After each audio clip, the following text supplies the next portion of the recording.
Kumusta mga tol?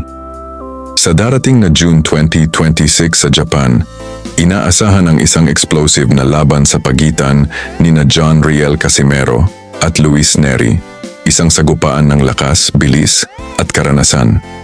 Parehong kilala sa knockout power, kaya siguradong hindi ito aabot ng scorecards kung magtutuloy-tuloy ang kanilang agresibong estilo. Pero hindi lang ang main event ang inaabangan ng mga Pinoy fans. Sa ilalim ng spotlight, may mga bagong pangalan na unti-unting umaangat at isa sa pinaka-pinag-uusapan ay si Kenneth Lover. Si Lover ay itinuturing na isa sa mga pinaka-promising prospects ng Pilipinas ngayon. Sa murang edad, pinapakita niya ang kakaibang kombinasyon ng bilis, footwork at explosiveness, mga katangiang nagpapaalala sa galaw ng alamat na si Manny Pacquiao. Ang kanyang estilo ay puno ng energy, mabilis na pasok-labas, hindi predictable na kombinasyon, at tapang na sumabak kahit sa dikitang laban.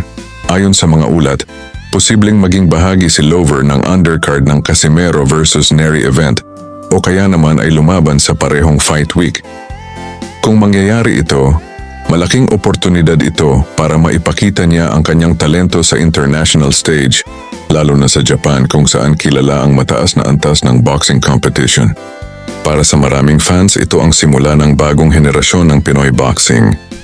Habang patuloy nating sinusuportahan ang mga veterano tulad ni Casimero, sabay din nating binabantayan ang pag-usbong ng mga batang mandirigma tulad ni Lover. Sa June 2026, hindi lang ito laban ng dalawa.